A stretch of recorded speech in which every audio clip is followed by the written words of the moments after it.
So guys, welcome back to another vegan news in the week. Actually this week what we're going to be talking about is how foxes can actually, and us as vegans, can breathe a big sigh of relief because the government is no longer planning a vote in repealing the hunting ban. Environmental Minister Therese Coffey actually confirmed this week that the policy U-turn earlier this week, stating that no vote would be held during this session. The Hunting Act, which actually came into effect in 2005, outlawed the hunting of foxes and other wild mammals with dogs. Even though the polls actually have shown that 84% of the British public actually wanted fox hunting to remain illegal, Prime Minister Theresa May actually came out in favour of repealing the Act during this year's general election campaign and actually pledged to give MPs a free vote on the issue. So all across the country, animal lovers and vegans such as myself were actually horrified by Theresa May's announcement, and a huge rally on the 29th of May actually saw thousands take to the streets of London to actually demand that the ban stay. Some have actually speculated that the overwhelming opposition to this fox hunting actually was a major contributor to the Conservative Party's loss in majority in the election as well. It's obviously easy to see why. Like I say, no compassionate person would obviously support a sport in which any terrified animal is actually chased down and hunted and killed, all for the sake of what they call sport. Like I say, torn apart and such likes, it's absolutely barbaric. Could you imagine it if you were chased down, and why would they do this to an animal? And you can imagine it done to a human being. You're hunted down, you're chased through woods, you're chased by people who actually want to tear you to bits. It's absolutely disgusting. But this is not the only way that things can actually happen, because you've heard of the mountain hare culls and such likes. It's actually been growing. One kind, the animal charity, have actually got a ban on that as well. But hunting isn't the only way in which animals are actually abused for entertainment, because you look at circuses and you look at things like SeaWorld and such likes, that's every bit as bad as well. They're in like things like barren cages, the animals are carted up and down the country. You've got monkeys and elephants actually used as basically puppets basically. And like I say, you think of it that in SeaWorld as well, there's every bit as bad as what goes on there as well, because these mammals and such likes and fish, all the fish culture is actually put in big glass cages, big glass tanks, and obviously just for our entertainment when they should be out in the free world enjoying themselves. But at the end of the day, you look at it, if they're out in the free world, they're obviously been hunted down as well. So it's a toxic environment that we live in, guys. Let me know in the comments down below as well. Also as well, a great thing in the news this week is a vegan American diner is opening in the UK.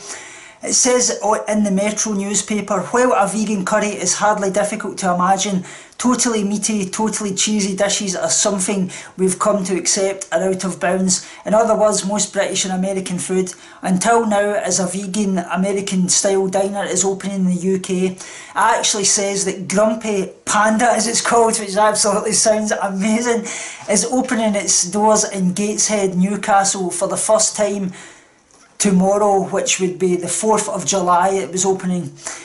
It says it's going to be the first in the northeast, first entirely vegan diner of its kind, serving up fry-ups featuring pigless pudding, bacon and eggs as it calls, as well as waffles with all variety of animal product free toppings. The restaurant isn't messing around. It also sells the Mac and Stack vegan mac and cheese, chicken and waffles, chili cheese hot dogs and pastrami grilled sandwiches. The wacky names are thanks to the fact that they make their own eggs, cheese and meats on the site, so they know exactly what is going into them.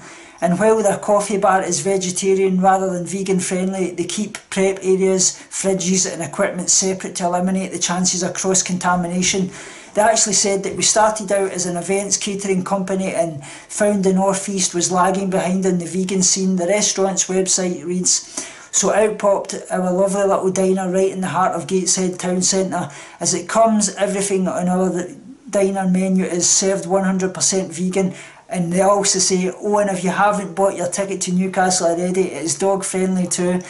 Absolutely amazing to see, guys. Like I say, it's great to see that the big shift in vegan products is actually coming out, and you see so many diners, cafes and such popping up. It actually shows that there is a great trend and obviously big shift in basically the connection to veganism. Like I say, a lot of people are obviously seeing the cruelty to the animals, seeing what's happening to the planet, see what's happening to our health, and actually seeing that the only way forward is actually to make a change and live a more compassionate vegan lifestyle. So absolutely amazing, guys. I hope this keeps popping up all over. Like I say, it's a supply and demand type of culture that we live in. So like I say, as long as we can keep lessening that demand by spreading the vegan message, planting those seeds, that supply is going to lessen and lessen and lessen.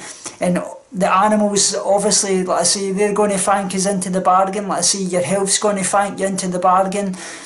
Like I say, I always say that all those people out there that are watching right now, yous wouldn't harm a human being, but you know, we've got to get that connection, because it's a bit of a contradiction. We'd never harm a human being, but then straight after that we're going to grab a beef burger and such likes, because it's really the same. Like I say, you would never stick a knife into a human's neck and cut its throat. You wouldn't do the same you shouldn't do the same to an animal, because they feel, they can think, that everything the same that what we can.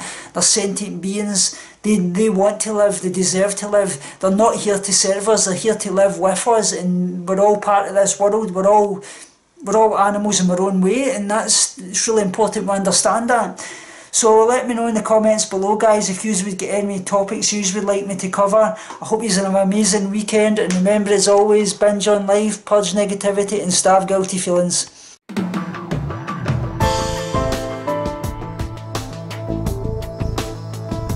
Binge on life, purge negativity and starve guilty feelings.